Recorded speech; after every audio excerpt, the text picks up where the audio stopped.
I didn't hear Lynn's introduction or acknowledgement because I was out meeting the governor, so I'm not sure exactly what she said. But I would also like to thank several people, the conference organisers who've done a great job, the conference committee, the organising committee, and the sponsors, and one person in particular, Victoria Brazil, who's familiar to all of you who come to these talks. Why do I want to acknowledge or thank Victoria? One of the great things about the new of medical education is the accessibility of multimedia education online. And a couple of years ago, I came across a talk by Victoria on Vimeo. It was a talk she'd given at the SMAC conference, and it was called Evidence-Based Medical Education. And that gave me some of the ideas that I'm going to use today. So I've put the link to Vimeo up on there if you want to take a photograph. These slides will be available for use afterwards, so you don't need to take notes or photographs if you don't want to. But it's a great talk. And again, it says in the conference booklet that we discourage you taking photographs. That's kind of a legal thing. The conference organisers have to say that in case any of the presenters complain, but I can tell you I'm more than happy for you to take photographs of anything you see on the screen or what have you. Okay, so why the old and new? Is it a shameless attempt to leverage the Mona brand? Well, yes, of course it is. We'd be stupid not to. But it's not just a shameless attempt to leverage the Mona brand. We like to think that there are themes and a philosophy around this conference that share some similarities and parallels with what Mona's doing. This image on your left is the snake. It's a 46-meter installation, and I understand that it's only ever been shown in its entirety at Mona because nowhere else has had the space to show it. And it's described as a rainbow meditation on the relationship between myth and modernity. And I like to think that's a nice metaphor for this conference, really, because we'll certainly be having a go at a few myths, and we'll be certainly talking about modernity and the new aspects and innovations in medical education, and are they really any better than the old? This is the cloaca. For those of you who haven't been to Mona, this is an installation where it reproduces the digestive system. So various items are put in at one end, they're all mixed together, a load of poo comes out at the other end. And I'm really hoping that that's not going to serve as a metaphor for this talk. But I guess you'll let me know. So there's no doubt that there's an argument for change, that the old way of doing things isn't good enough and we do have to move. There's the pace of change of medical technologies and healthcare is ever more rapid. We've got new models of care, and we've certainly got information overload. I think it's interesting that this is a paper, one of several papers, that makes the same argument. And I don't know how well it projects, but it's from 1956. So everything old is new again. But genuinely, the information overload alone is totally different to what it was then. And just to give you an example of some statistics, if you think about the doubling of medical knowledge, it's estimated in 1950, it took about 50 years for medical knowledge to double. By 1980, that was down to 7 years. By 2010, it was 3.5 years. It's estimated that by 2020, medical knowledge will double every 0.2 years. That's 73 days. That means if you're a medical student starting a course in 2020, by the time you finish your first year, medical knowledge will have doubled by at least 4 times. So the old way of doing things can't be sufficient to what we need. So just in my lifetime as a practitioner, I've been qualified for 30 years now, what kind of things have been tried? What is the new of medical education? Well, we've got learner-centered teaching, we've got new technologies in the classroom, simulation's a big thing, and the newest kid on the block, social media. And we'll be talking about a lot of these in more detail throughout the conference. So what do we mean by learner-centered education? This is the philosophy that the traditional way of talking to students, where you've got a teacher standing here as the repository of knowledge, dodge the Abbott gaff there, and they essentially just distill knowledge and give it to a passive recipient who can memorize loads of it and regurgitate it on demand. What is it they used to say about lectures? That a lecture is a device to transmit the information from the lecturer's notes to the student's notes without passing through the minds of either. And so problem-based learning evolved.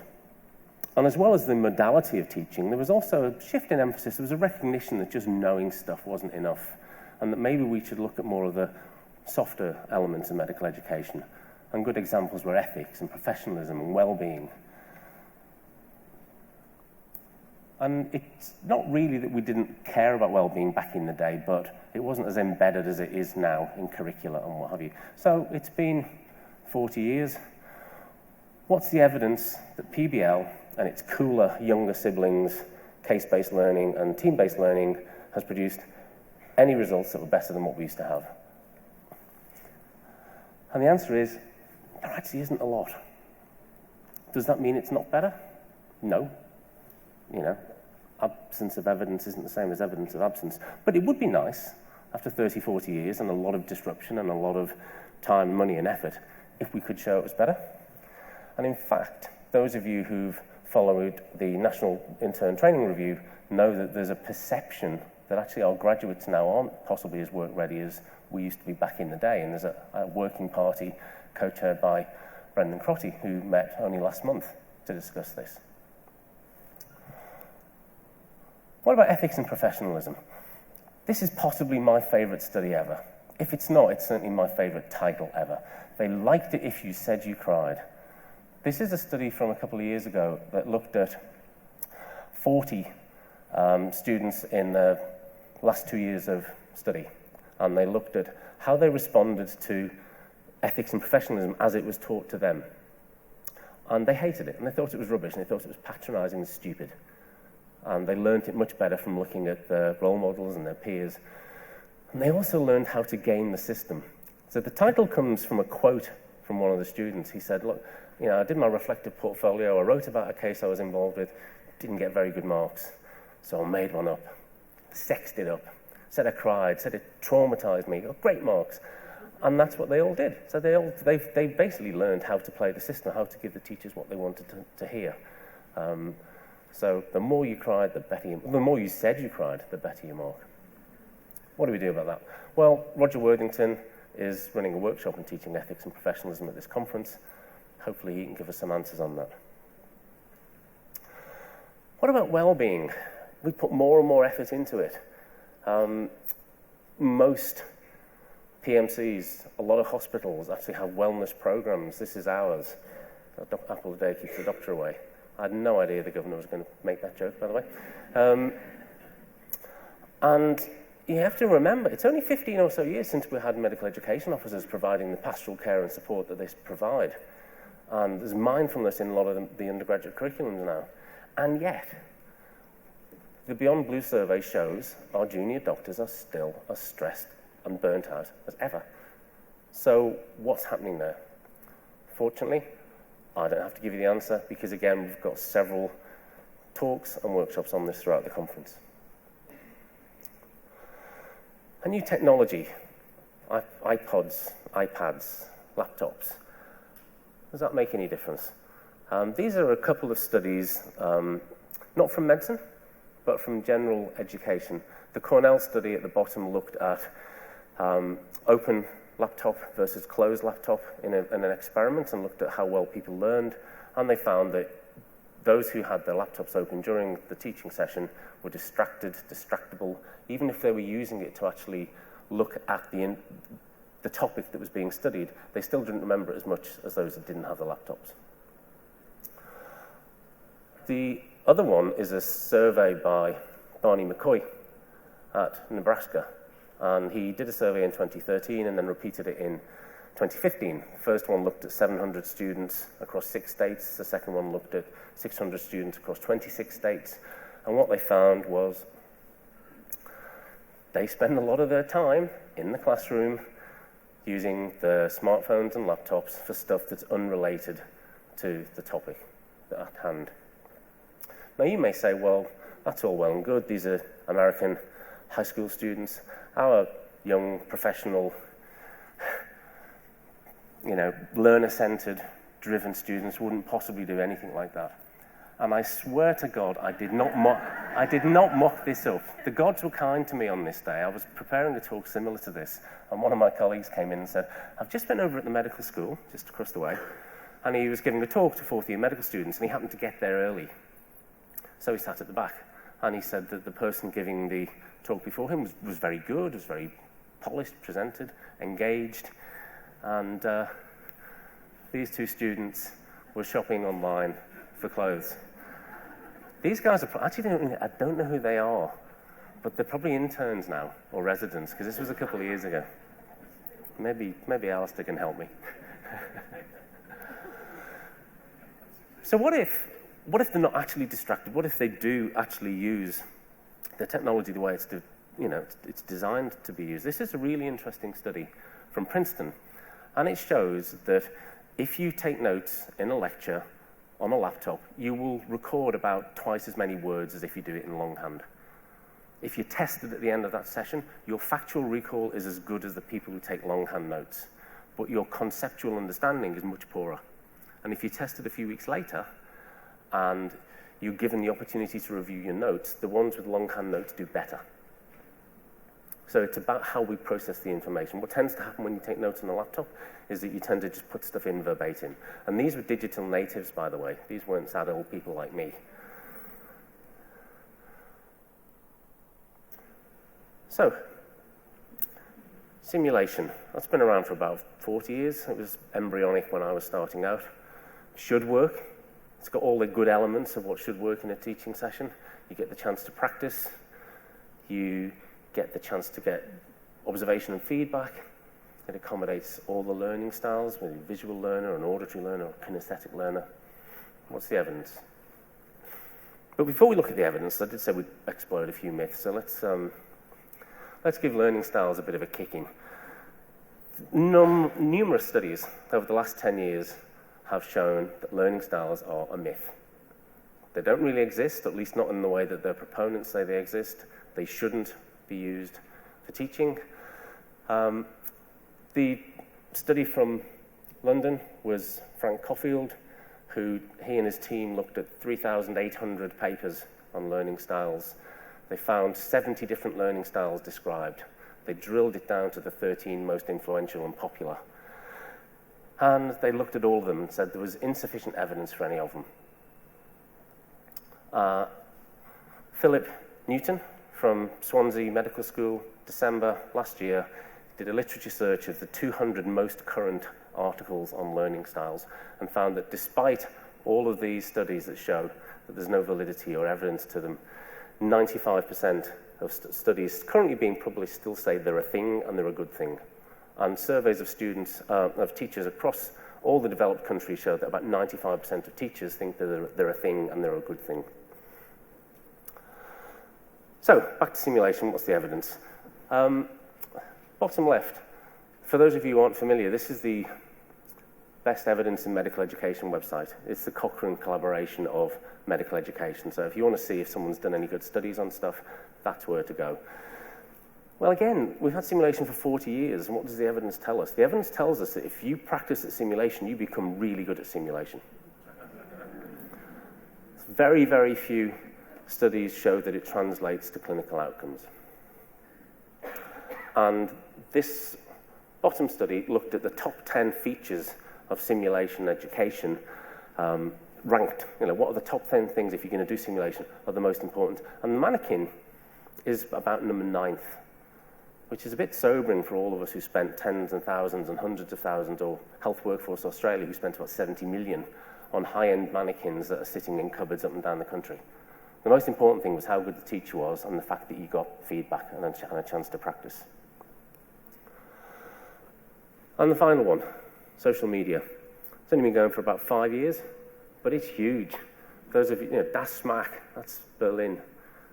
They're sold out. It's like a rock concert. You spend 25 minutes online trying to get tickets. People who say it's good say it's really good for rapid dissemination of information. You don't have to wait 2-3 years for the peer review process. They would argue that you've actually got quite a robust peer review progress because you've got thousands of people around the world looking at it. Those who are less favourable about it say that there's no real curriculum, that they're very interested in the sexy stuff like resuscitation, much less so on fecal disimpaction. And there's a bit of unease about the celebrity status, the celebrity cult that's growing up around SMAC. So why don't we know what works in medical education? We just looked at all of these things. We can't really find evidence. And why is that? Well, there's not much research. And the main reason for that is there's not much funding for research. What research there is isn't very good quality. Partly for the same reason, partly also because you have these issues of confounders as well.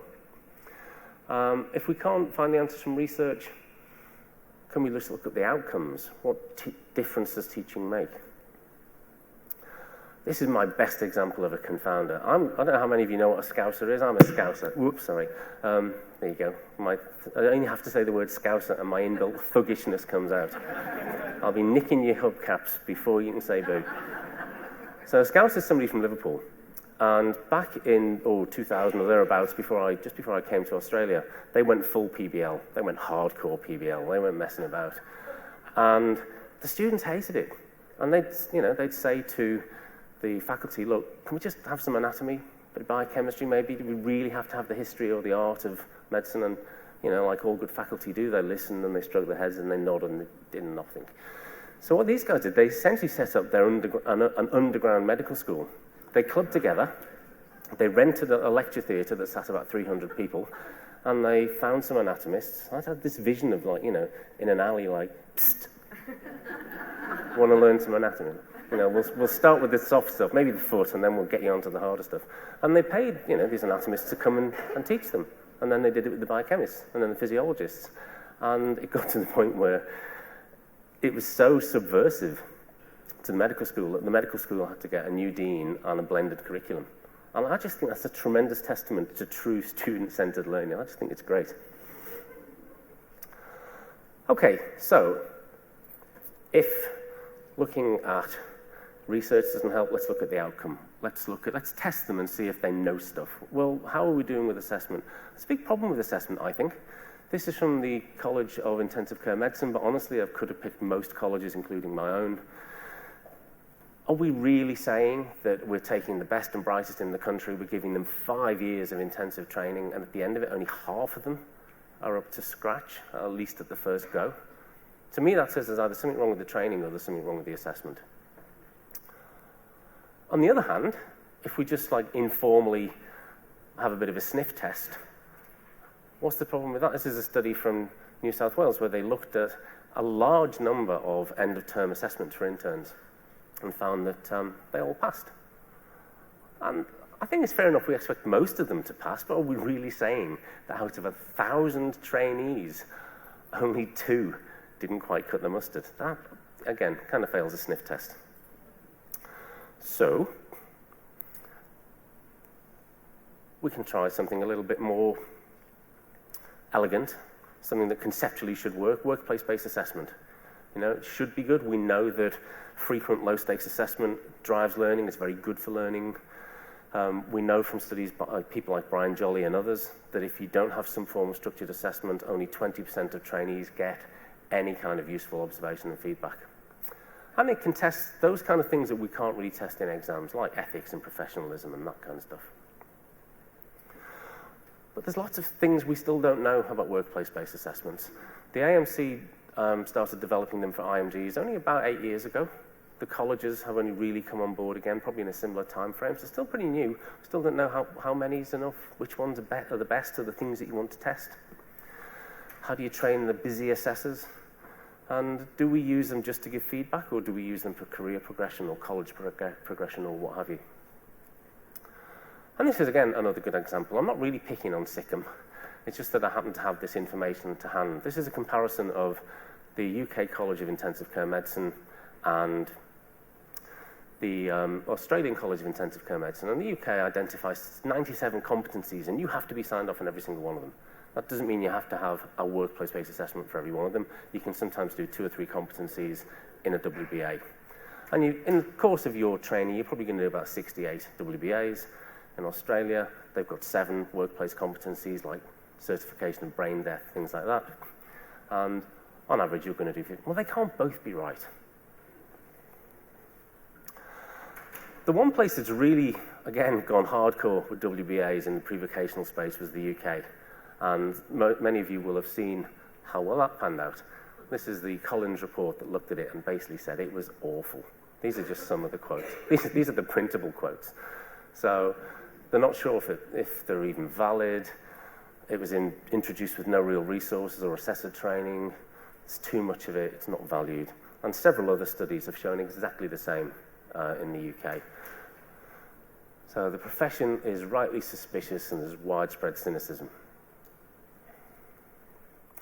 Okay, so testing doesn't tell us.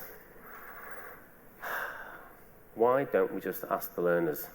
This is a great study. This is from, it was an article from January earlier this year. And it looked at a couple of studies in student evaluations. The biggest one was a French study that looked at 23,000 student evaluation sets over 5 years, 2008 to 2013.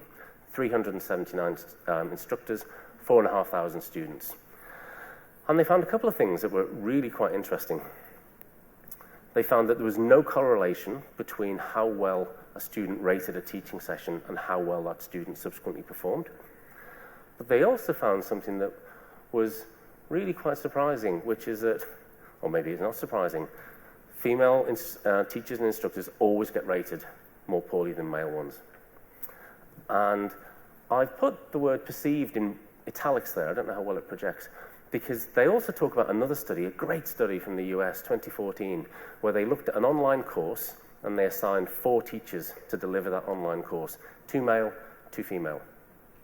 Halfway through the course, they switched them over, but didn't tell the students. And what they found was the males got really good scores until they pretended to be females. And then they got low scores. And the female scores improved once the students thought they were male. And this was true about even things that were just objectively indisputable. The male and female teachers marked and returned the assignments on exactly the same days. And yet the perceived female teachers were all scored as being poorer in promptness. And it's about a 20% difference. They were, across most domains, they were scored 20% lower. Just staggering, really. So that was earlier this year. This is hot off the press, just over a month ago. This is Bob Uttle in British Columbia, who looked at 97 studies that have been cited as showing that student evaluation is effective. And he did a modern meta-analysis of them and says, no, that's not what they show at all. It shows that there's maybe a 1% variance depending on how well the student evaluates the teacher. Now, I don't know about you guys, but I've been using evaluation forms for the last 20 years after intern tutorials and stuff. And I've always kind of thought they were a bit rubbish, but it's interesting and a bit sobering to find that, yeah, they probably are. So that was quite new. That's hot off the press, but it's not really. We've known for 45 years that student evaluations don't tell us what we think they tell us. This is Myron L. Fox. Some of you will be familiar with this experiment. It was Stanford in 1970. Myron L. Fox was a gifted, charismatic, qualified expert on games theory, and he gave a lecture to a bunch of psychiatrists and residents and what have you, and they rated him spectacularly. They said he was wonderful. So some of them said they loved his work, they'd heard him before. A few others said they were going to buy his book. Except it was all a hoax. It was a research study. He was an actor. And he'd been given a script that was gibberish. But because he delivered it with charisma, it was evaluated as being really, really interesting. I think it's interesting what our perception of charismatic teaching is these days to then. You can watch this on YouTube. I think if you watch it, I don't think I'd call it charismatic. And I think that's a great title.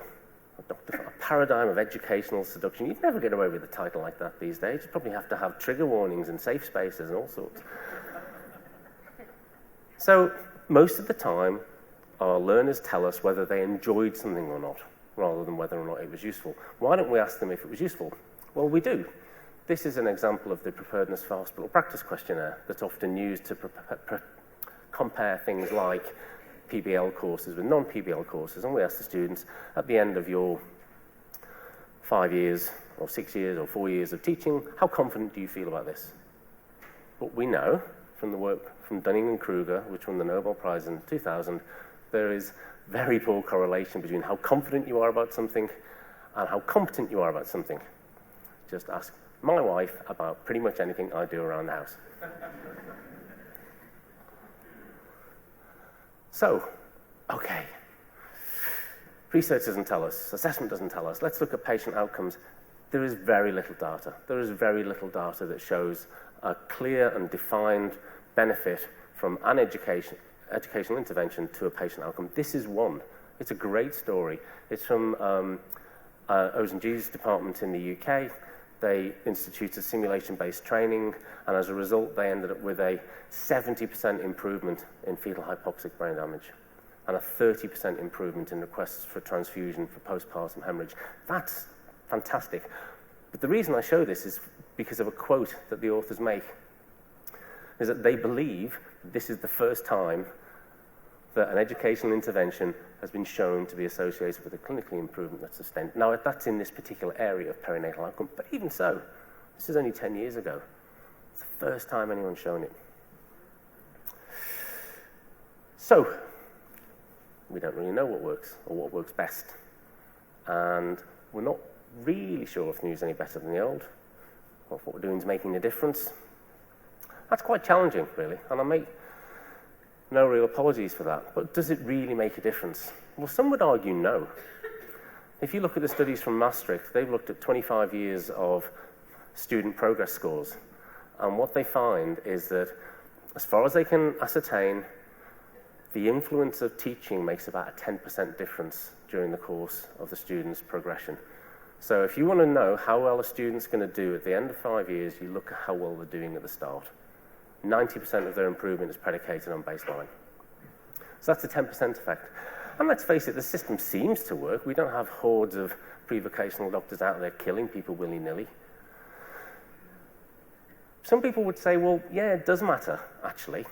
And I'm one of them, thankfully, otherwise I wouldn't be here. I wouldn't be at the conference. We wouldn't be having this. Clearly, I think it matters, and clearly, I think it makes a difference. Because the 10% effect, let's use that 10% figure. If we can be 10% better at all of what we do with this, that's quite significant. And just as an example, if we could be 10% better at training, maybe we could save some money. The figures from Commonwealth may be a year or 2 out of date, but I doubt they'll have gone down. So Commonwealth spends $450 million a year on student teaching, and there's a strong belief in government that we spend too long teaching our students, which is interesting given that there's now also a belief that possibly they're not coming out work ready.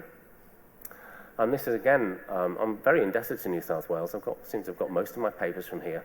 This is looking at the cost of training an intern, and again, it's a couple of years ago. And just for the intern tutorials, they estimated that it cost nearly $12,000 a year. So I've extrapolated that to Australia. So we're spending $40 million a year just on intern tutorials. And we're not sure if they're making any difference. So if we can make that better, then, that's going to save some money. And what about beyond that? What about, the fact that we've now got more than half of the schools in this country are graduate entry, so we've got older people coming out. Colleges seem to be adding more and more to training. You can probably going to be in your late 30s to 40s before you're actually a specialist. And again, there's a strong belief in the government that we spend too long training our doctors. And I think it's really interesting. This is a paper from only a couple of years ago from America, where they already have much shorter training than we do, and they argue that they think it's bloated. They think a lot of the time that we spend in training is not of value, and that they think that they could actually, if they do things a bit better, shorten the entirety of training, undergraduate and postgraduate specialist training, by 30% without any drop in quality. And we certainly are talking a lot about the amount of time prevocational doctors are going to spend in the prevocational space now. It's going to take longer to get to be into specialist training. And if we are not sure about the value of some aspects of internship, and that's one of the things that came out of this review, is that a lot of the stuff that interns are doing is not of any educational value. How much more is that true of the very unstructured, poorly supervised residents that are out there?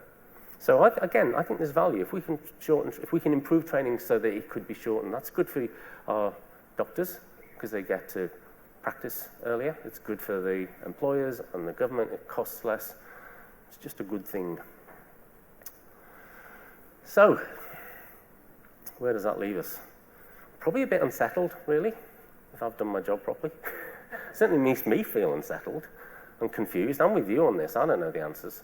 And in fact, I'm actually not going to take questions at the end of this session because that's not my role. I'm not here as the content expert. I'm here to facilitate an introduction to the conference, and there are much smarter people than me in the room who've got the next 3 days to help provide some of those answers. I started this talk with a couple of pictures from Mona, and I'd like to finish it with one. This is Dragon Black, and to me, it reflects what Mona's stated ambition is, which is to understand how partially is our vision of the world.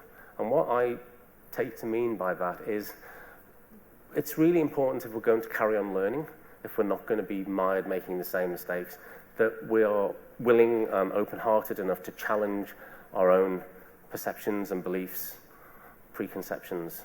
And I like to think that that's kind of what we want to do with this conference. We'd like you to approach the conference with a spirit of curiosity, open-mindedness. But as they say, keep an open mind, but not so open your brain falls out. So we want skepticism as well. Challenge what people are telling you, and be prepared to be challenged, and be prepared to challenge the beliefs that you've brought with you to this conference. Now, I hope I've stimulated you. I hope I've given you something to think about. I hope I haven't depressed you. But given my immense talent for getting things wrong, on the off chance I have, there's a very, very good reason that our next speaker is Bob Brown, who's going to talk to you about optimism. Thank you. Enjoy the conference.